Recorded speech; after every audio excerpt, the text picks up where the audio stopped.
오늘은 성막의 덮개를 통해서 하나님의 말씀을 묵상하겠습니다. 성막은 거처를 의미합니다. 성막은 하나님이 거하시는 하나님의 집입니다. 이스라엘 민족에 있어서 성막은 예배의 중심지이고 하나님은 그 백성들을 성막에서 만나주셨습니다. 그래서 성막을 중심으로 한 이스라엘 공동체를 광야교회다 이렇게 부릅니다. 이스라엘이 거룩한 공동체가 될 수 있었던 것은 그 중심에 하나님의 임재 장소인 성막이 있었기 때문입니다. 왜 우리가 이 성막에 대해서 알아야 되는가? 이 모세의 성막은 솔로몬의 성전으로 이어졌고 또 그것은 술바벨의 성전과 또한 헤롯 성전으로 이어졌는데 지금은 이제 건물로 되어진 성전이 없습니다. 그러나 대신 하나님께서는 우리의 마음을 하나님의 성전 삼기를 원하십니다. 고린도전서 3장 16절에 보면 너희 마음이 하나님의 성전인 것을 너희가 알지 못하느냐라고 말씀하고 있습니다. 즉 우리 마음을 하나님의 성막으로 하나님의 성전으로 삼고 우리 마음 가운데서 하나님께서 만나 주시기를 원하신다는 것입니다. 그러기에 우리가 성막을 우리가 같이 묵상하면서 우리 마음이 하나님의 성막과 같이 되기를 하나님은 원하시는 것입니다. 성막이 천막으로 만들어진 것은 수시로 이동해야 했기 때문입니다. 광야에서 모래바람이 불거나 비가 오더라도 성막이 보호가 되기 위해서 이 성막 덮는 일이 필요했습니다.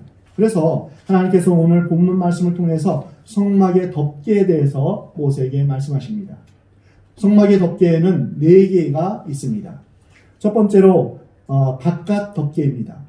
맨 바깥 거죽을 해달의 가죽으로 만들라고 명령하셨습니다. 해달은 나일강 유역에 많이 살고 있는 일종의 돌고래라고 합니다. 이 돌고래 가죽이 질겨서 신발을 만드는데 사용이 되었습니다. 그래서 애국을 나올 때 출애굽할 때 이 해달의 가죽을 가지고 나왔던 것입니다. 맨 바깥 덮개가 해달의 가죽인 이 성막은 바깥에서 볼 때는 아름답게 보이지 않습니다. 내부의 아름다움을 바깥에서는 볼 수가 없습니다. 이 바깥 덮개는 예수님의 인성, 즉 예수님이 이 땅에 육신의 몸을 입고 오신 것을 보여주십니다. 이사야 선지자는 이사야 53장 2절 3절에서 고운 모양도 없고 풍채도 없음즉 우리가 보기에 흠모할 만한 아름다운 것이 없도다. 그는 멸시를 받아서 사람들에게 버림받았다 이렇게 표현되고 있습니다. 흔히 말하는 요즘으로 말하면 몸짱이나 얼짱 이런 모습은 아니라는 것이죠. 고운 모양도 없고 풍채도 없고 또한 흠모할 만한 아름다운 모습이 아니라는 것입니다. 시편 22편을 보면 나는 벌레요 사람이 아니라 사람의 회방거리요 백성의 조롱거리입니다. 나를 보는 자는 다 비웃으며 입술을 삐죽거리며 머리를 흔듭니다 라고 표현하고 있습니다. 십자가에 달린 예수님의 모습이 사람들의 조롱거리가 됨을 볼 수 있습니다. 이사야 선지자는 이사야 52장 14절에 그의 모양이 타인보다 상하였고 그의 모습이 사람들보다 상하였으므로 많은 사람이 그에 대하여 놀랐다라고 표현하고 있습니다. 세상 사람들은 예수님의 인성만 보기 때문에 예수님의 겉모습만 보기 때문에 주님의 참된 모습을 볼 수 없습니다. 고향인 나사렛 사람들은 예수님을 그들과 함께 생활했던 한낱 목수의 아들로 보았기 때문에 그 고향 사람들은 예수님을 메시아로 인정하지 않았습니다. 많은 사람들은 예수님을 가난한 시골 동네의 목수의 아들로 또는 종교 지도자로 성인으로 선한 선생으로 보고 있습니다. 우리도 학교에서 4대 성인 중에 한 명으로 예수님을 이렇게 배우기도 했습니다. 그러나 그것은 예수님의 인성만 본 것입니다. 예수님의 겉모습만 본 것입니다. 예수님이 하나님의 아들이시며 구원자이신 그 예수님을 깨닫지 못하는 것입니다. 해달의 가죽같이 겉모습만 보고 그 속에 숨은 수양의 가죽 또한 염소털의 가죽, 또한 아름다운 세마포는 볼 수가 없는 것입니다. 해달의 가죽으로 덮여있는 그 성막 안에 황금으로 된 언약궤와 떡상, 분향단이 있고 황금 촛대에서 불을 받아 아름다운 빛을 발하는 형형색실로 수놓은 휘장을 한번 상상해 보십시오. 얼마나 아름답습니까? 너무나 아름다운 것입니다. 그래서 다윗은 이렇게 고백했습니다. 나로 내 생전에 여호와의 집에 거하여 여호와의 아름다움을 앙망하며 그 손에서 사모하게 하실 것이다. 사랑하는 성도 여러분, 해달의 가죽만 보아서는 안 됩니다. 속을 보아야 합니다. 보이지 않는 영의 세계를 보아야 합니다. 이것이 믿음의 통찰력입니다. 영의 세계는 하나님의 말씀에 비추어 계시되었고 이 말씀을 따라 믿을 때 경험할 수 있는 것입니다. 사람은 외모를 보고 판단하지만 하나님은 마음과 속 또 믿음을 보십니다. 겉만 보고 현실을 판단하면 안 됩니다. 사건 속에 숨은 하나님의 뜻과 섭리를 바라보는 눈이 필요한 것입니다. 우리 주변의 나뭇가지를 보면 가을날이 되어서 이제 잎이 다 떨어지고 앙상하고 볼품없는 가지만 남게 됩니다. 그러나 그 나뭇가지에서 잎이 나고 꽃이 피고 열매가 맺을 때 비로소 그 열매, 그 나무의 진정한 가치가 발휘되는 것입니다. 세례 요한은 너희가 무엇을 보려고 광야에 나왔느냐라고 물었습니다. 여러분은 무엇을 보기 위해 교회에 오셨습니까? 어떤 사람은 교회에 나와서 실망했다는 사람도 있습니다. 무엇을 바라고 기대한 것이 있기 때문에 실망할 수 있습니다. 그러나 교회에 나와서 우리가 사람을 보는 것이 아닙니다. 세상적인 것을 얻기 위해서 나오는 것이 아닙니다. 교회의 머리 대신 예수 그리스도를 보아야 합니다. 주의 보좌에서 흘러나오는 생명수와 또한 하나님이 주시는 그 놀라운 은혜를 우리가 경험해야 합니다.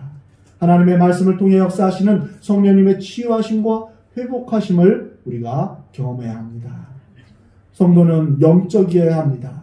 신령과 진정으로 하나님 앞에 예배드려야 합니다. 사도 바울은 에베소서를 통해서 에베소 교인들을 향해서 이렇게 기도합니다.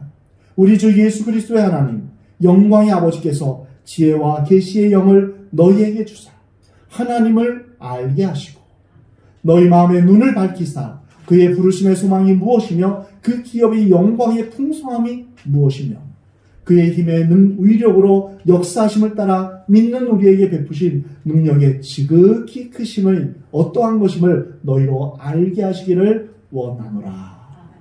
바로 우리가 하나님을 알고 또한 우리의 눈이 밝아져서 하나님의 그 부르심의 소망이 무엇인지 알기를 원한다. 또한 하나님의 그 능력이 얼마나 큰지를 너희가 알기를 원한다. 이렇게 기도하고 있습니다. 저 역시도 여러분들을 위해서 이렇게 기도하고 있습니다. 여러분의 영의 눈이 밝아져서 그 하나님을 알고 하나님을 더 깊이 체험하기를 기도하고 있습니다. 사랑하는 성도 여러분, 믿음으로 주님을 바라보시기 바랍니다. 믿음으로 우리를 향하신 하나님의 그 놀라운 영원한 기업을 여러분 소망하시기 바랍니다. 당장의 문제, 현재의 문제에 급급하지 말고 구원의 하나님을 바라보는 여러분 되시기 바랍니다. 사건을 보면서 성급하게 결론을 내리지 말고 이것을 통해서 나에게 말씀하시는 주의 교훈이 무엇인가를 주님 앞에 묻고 또한 응답받는 여러분 되시기 바랍니다. 무엇인가 잃어버리거나 없어진 것에 낙심하지 마시기 바랍니다. 세상적인 것을 잃어버리면 하나님께서 영적인 것으로 더 놀라운 것으로 여러분에게 채워주실 줄 믿습니다. 이와 같이 해달의 가죽은 예수님의 인성을 가리킵니다. 해달의 가죽 다음의 덮개는 붉게 물들인 순양의 가죽입니다. 사람의 눈에는 보이지 않지만 성막의 보호를 위해서 필요했습니다. 순양은 대속의 희생제물로 사용된 짐승입니다. 구약에서 인간의 죄 때문에 대신 죽는 짐승입니다. 만약 양이 말할 수만 있다면 인간에게 이렇게 말할 것입니다. 이제 죄를 그만 짓고 바르게 살아라. 이렇게 말할 것입니다. 사람은 죄와 사망의 저주 아래 있었지만 주님께서 대신 6월절에 어린 양이 되어주셔서 우리 대신 죽어주셨습니다. 붉은 순양의 가죽은 예수 그리스도의 피 흘린 희생을 의미합니다. 아담이 범죄하고 하나님과의 교제가 막혔을 때 저들이 부끄러워서 무화과 나무 잎으로 가리었습니다. 수치를 가리려 했지만 그러나 자신의 노력으로는 죄를 가릴 수가 없었습니다. 하나님이 처음으로 저들을 위해 가죽옷을 지어 입히셨습니다. 이 가죽옷을 입힐 때 이제 짐승이 죽어야 됐고 또한 그 희생이 바로 예수 그리스도를 예표하신 것입니다. 아브라함이 모리아산에서 아들 이삭을 제단에 묻고 죽이려고 할 때 하나님께서 말씀하십니다. 아브라함아, 아브라함아, 내 아들에게 손을 대지 말라. 내가 이제야 내가 하나님을 경외하는 줄을 알겠노라 말씀하십니다. 하나님께서는 대신 수양을 준비하여 이삭 대신 번제를 드리라고 말씀하셨습니다. 이 모리아산 이곳에서 예수님이 우리 위해 희생양이 되어주신 것입니다. 성막이 순양의 가죽으로 덮인 것은 우리에게 매우 중요한 교훈을 줍니다. 하나님께서 세우신 두 기관이 있는데요. 바로 가정과 교회입니다. 주님이 친히 세우신 이 교회는 주 예수께서 피 흘려 사신 보혈의 공로로 세워진 공동체입니다.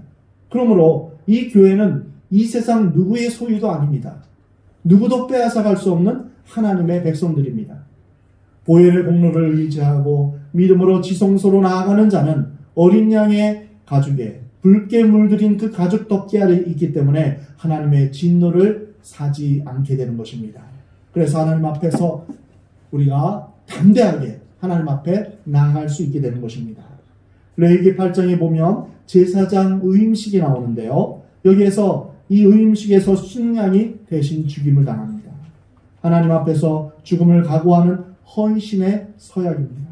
우리가 주의 부르심을 받은 것은 주의 뒤를 따라 우리도 십자가를 지고 주님과 함께 고난의 길을 가기로 결단하는 것입니다. 로마서 12장 1절을 보면 너희 몸을 하나님이 기뻐하시는 하나님이 원하시는 거룩한 산제물로 드리라 라고 말씀하고 있습니다. 우리가 지난 주간에 세례를 우리가 같이 나눴는데요. 세례를 받을 때 우리는 주와 함께 죽고 주와 함께 살겠다는 결단을 하게 됩니다. 바로 이러한 주님과 함께 같이 죽을 그런 각오로 주의 그 발걸음을 같이 가는 것입니다. 우리는 주의 피로 세운 교회를 위해서 고난의 잔을 마시겠다는 희생의 결심이 있어야 합니다. 이와 같이 붉게 물들인 순양의 가죽 덮개는 예수 그리스도의 사랑과 희생 안에서 우리를 향한 하나님의 온전한 사랑을 용서를 보여주시는 것입니다. 그리고 더 이상 죄의 권능인 율법이 날리는 그 정죄의 화살이 우리의 마음을 찌를 수가 없는 것입니다.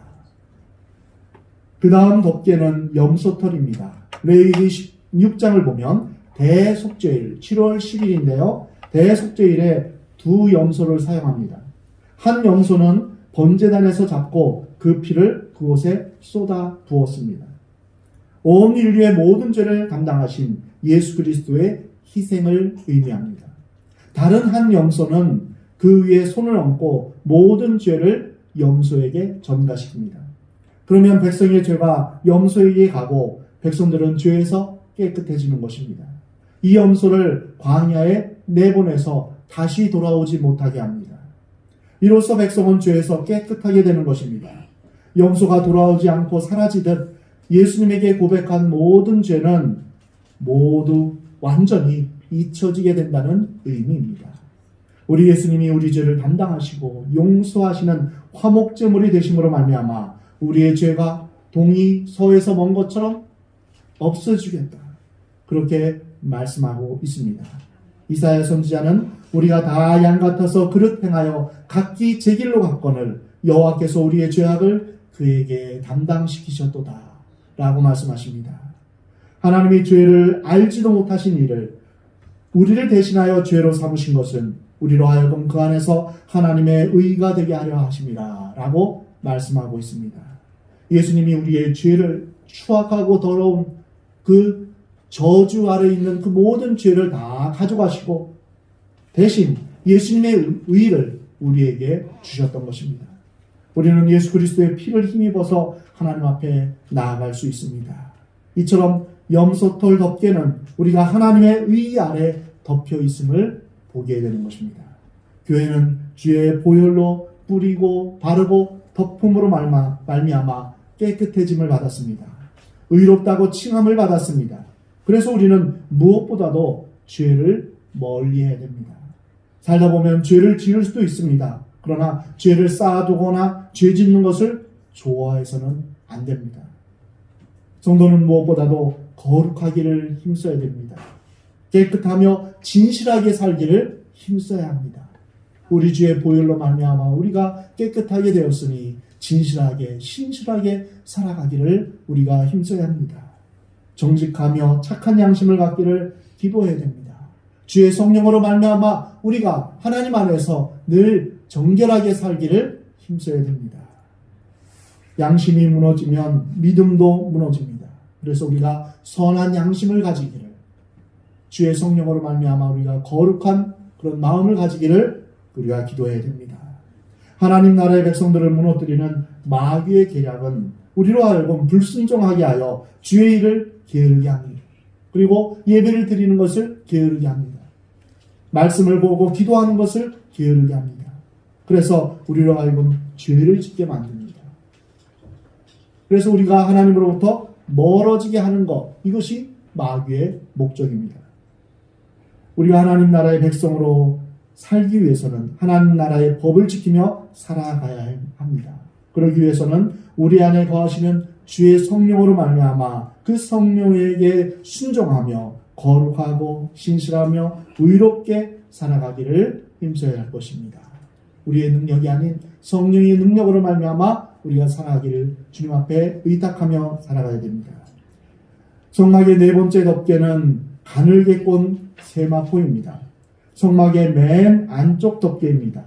이 세마포 덮개는 청색, 자색, 홍색 실로 그룹을 수놓았습니다. 이 덮개의 아름다움은 성막 안에서만 볼 수 있습니다. 성막의 외부는 해달의 가죽으로 볼품이 없지만 이 안쪽 덮개는 아름다움이 충만합니다. 세마포 덮개는 주님의 거룩한 영광과 온전한 아름다움을 보여줍니다. 청색은 하늘의 색깔입니다. 하나님 나라를 나타냅니다. 홍색은 예수 그리스도의 피 흘려 죽으심을 나타냅니다. 자색은 주님의 왕의 성품을 나타냅니다. 양날개를 활짝 편 두 그룹의 천사의 모습은 백성을 보호하심을 상징합니다. 제사장들은 성막에 성미기면서 위에 있는 그룹들을 볼 때마다 하나님의 보호하심과 하나님의 영광을 보게 되는 것입니다. 바깥에서는 도저히 이 아름다움과 하나님의 보호하심을 볼 수도 없고 깨달을 수 없습니다. 인간의 눈은 이것을 볼 수 없습니다. 그러므로 주의 전에서 수고하고 봉사하며 예배하는 특권이 얼마나 귀하고 아름다운지요. 하나님의 영광을 볼 수 있는 이 기쁨은 세상이 알 수 없습니다. 사도 바울은 이 주의 영광을 보고 너무나 기뻐서 다른 것을 분토와 같이 배설물과 같이 여겼다라고 고백하고 있습니다. 주님을 만나기 위해 지성소로 나아가는 사람만이 하나님의 아름다움으로 가득한 영광을 볼 수 있습니다. 이 영광을 우리와 나누기 좋아하시며 기뻐하시는 하나님은 우리를 왕 같은 제사장으로 세우셨습니다. 그리고 그 하나님의 영광을 같이 나누기를 하나님은 원하십니다. 주님의 영광은 그 무엇보다도 비교할 수 없습니다. 욥이 하나님의 영광을 볼 때 내가 주께 대하여 귀로 듣기만 하였사오나 이제는 눈으로 주를 배웠나이다.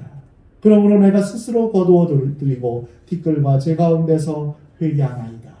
주의 영광 가운데 자신의 연약함과 죄를 고백하고 있습니다.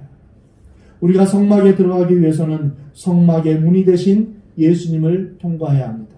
그리고 먼저 놋제단을 통과합니다. 놋제단은 번제물을 드리는 곳입니다. 우리를 위해 화목제물이 되신 예수님을 믿고 세례를 받는 곳입니다. 그 다음 우리는 물두멍을 통과해야 합니다. 물두멍에서 손과 발을 씻듯이 우리의 자범죄를 매일 고백함으로 정결하게 될 수 있습니다. 그리고 성막에 들어갈 수 있습니다. 성막에 들어가야 성막의 아름다움을 볼 수 있습니다. 촛대를 보고 진설병상을 보고 향단을 보며 세마포 덮개를 볼 수 있습니다.